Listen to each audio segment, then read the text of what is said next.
நம்ம சேனலில் தொடர்ந்தாப்பில் நீங்கள் வீடியோக்களை பார்க்க நினச்சிங்கன்னா இதுவரை நம்ம சேனலை சப்ஸ்கிரைப் பண்ணுங்க. சப்ஸ்கிரைப் பண்ணுங்க. கீழே பெல் சிம்பிள் இருக்கும், அதையும் கிளிக் பண்ணுங்க. வாங்க வீடியோக்குள்ளே போகலாம். எனது மன்றத்தில் எத்தனையோ வழக்குகள் வந்திருக்கின்றன. அதில் ஒரு வழக்கு என்னை மிகவும் உணர்ச்சிவசப்பட வைத்தது.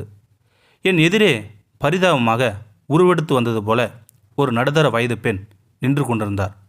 வழக்கு தொடுத்து வரும் அவரே, ஐயா, எங்களுக்கு ஒரே மகள். என் வீட்டுக்காரருக்கு கை கால் வராது.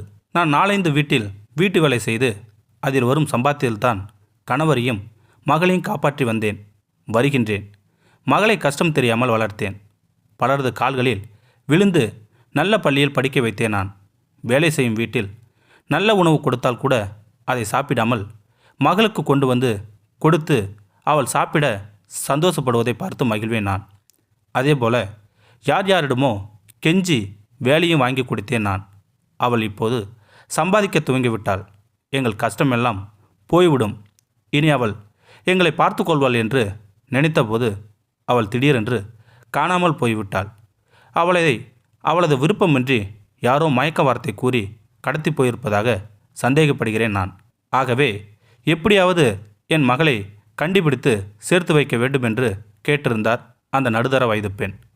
நீதிமன்றத்தின் உத்தரவுப்படி அவரது மகள் நீதிமன்றத்தில் ஆஜர்படுத்தப்பட்டார்.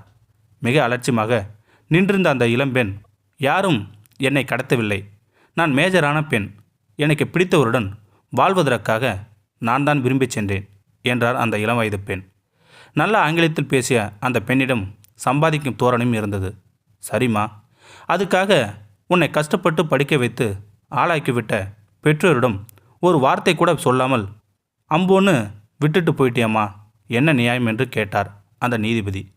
அந்த இளம்பெண்ணிடம் இருந்து பதில் எதுவும் இல்லை. இதற்கு மேல் சட்டத்திலும் இடமில்லை. ஆனால் என் மனம் கேட்கவில்லை. ஏதாவது ஒரு ட்விஸ்ட் நடக்கும் என்று நினைத்தேன் நான். ஏனெனில் இது சினிமாவில் வரும் நீதிமன்றம் அல்ல, நிஜமான நீதிமன்றம். இங்கே உறவுகளுக்கும் உணர்வுகளுக்கும் முக்கியத்துவம் உண்டு. எல்லாமே யதார்த்தமாக நடந்து விடாது. சரிம்மா, உன்னை ஒன்றும் சொல்லலை, உன் கூட உன் அம்மா கொஞ்ச நேரம் பேச வேண்டும் என்கிறார். 1 மணி நேரம் பேசிவிட்டு வாருங்கள் என்றார் அந்த நீதிபதி. இருவரும் பேசும்போது அந்த தாயின் பாசம் மகளின் அடிமனதை நிச்சயம் தொடும் என்று பழசை நினைத்து பார்ப்பாள். கொஞ்சமாவது பாசத்தோடு ஏதாவது செய்ய முற்படுவாள் என்பது என் எண்ணம்.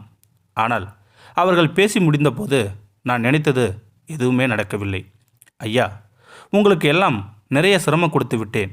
என் மகள் அவன் விருப்பப்படி விரும்பவனுக்கூடியே இருக்கட்டும், அவள் சந்தோஷமாக இருந்தா சரி என்று 2 வார்த்தையில் சொல்லிவிட்டு, ஒரே ஒரு வேண்டுகோள் தாயா, இவன் மேலே இவங்க அப்பனுக்கு கொல்ல உசுறு, மகளை பார்ப்பதற்காக வந்திருக்காரு, அந்த மனுஷங்கிட்ட ஒரு வார்த்தை சொல்லிட்டு போக சொல்லுங்கய்யா என்றார் அந்த இளம் வயது பெண்ணோட அம்மா.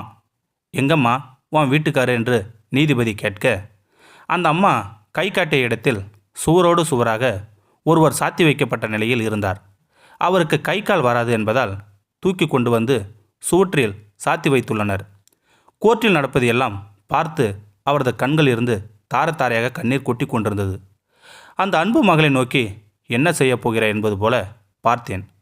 அந்த பெண்ணோ இதையெல்லாம் துளி கூட கண்டுகொள்ளாமல் நான் கிளம்பலாமா என்று கேட்டுவிட்டு வெளியே காருடன் காத்திருந்த காதலன் அல்லது கணவருடன் சிட்டாக பறந்து சென்று விட்டால் அந்த இளம்பெண். சரிங்கய்யா, நாங்கள் புறப்படுறோம் என்ற அந்த பெண்ணின் தாயாரிடம் ஊருக்கு எப்படிங்க போவீங்க என்று கேட்டபோது, சொந்த ஊருக்கு போக எப்படியும் 40 ரூபாய் தேவைப்படுங்கய்யா. பஸ் ஸ்டாண்டு போய் பிச்சை எடுப்புங்கய்யா, கூடுதலாக கிடைச்சா 2 பேரும் சாப்பிடுவேங்கய்யா. அப்புறமா ஊருக்கு போயிட்டா வீட்டு வேலை செய்கிற இடத்துல உதவி கிடைச்சிடும், பிழைச்சிக்குவோங்கய்யா என்றார் அந்த அம்மா. நீதிமன்றத்தில் இருந்த அத்தனை பேருக்கும் தூக்கி வாரி போட்டது. இந்தம்மா, நீ பிச்சை எடுக்க வேணாமா, என்னோட அன்பளிப்பை ஏற்றுக்குங்க என்று சொல்லி பையிலிருந்த 1000 ரூபாயை எடுத்து கொடுத்தேன் நான்.